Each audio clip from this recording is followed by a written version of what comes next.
в татарском языке 39 букв, и 13 из них являются гласными.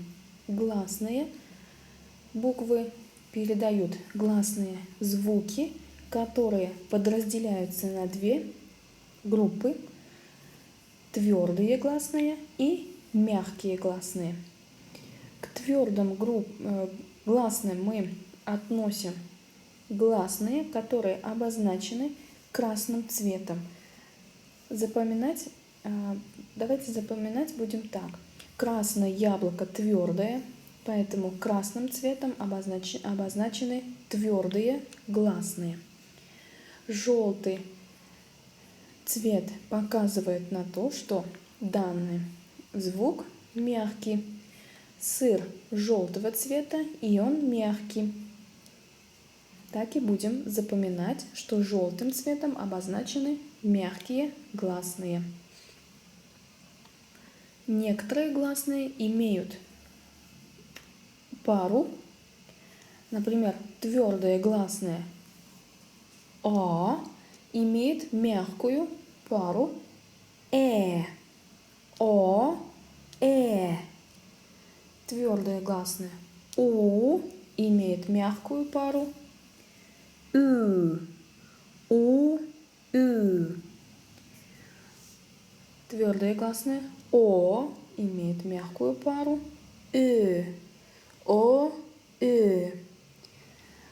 «э» имеет пару «э». «э», «э». Пару не имеет мягкое гласное «и» и твердое гласное «ё». Данная буква и звук, который он передает, используется только в словах, заимствованных из русского языка. В татарских словах не встречается. Поговорим о 3 оставшихся гласных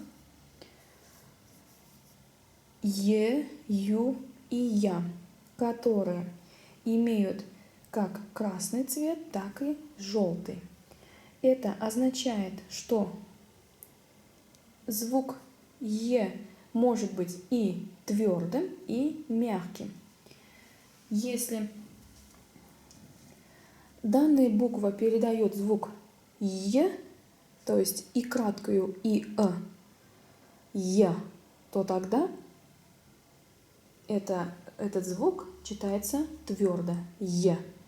А если данная буква передает звук и краткую, и например, «е», то тогда данная буква читается мягко, и звук передает мягкий «е».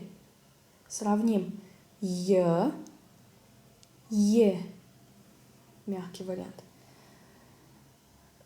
Буква «ю», если передает твердый звук, читается твердо, как, например, если сначала идет и краткое, потом «у», «ю», это твердый вариант, и если мягкий вариант, читается как «ю», и краткое, и «ы», мягко.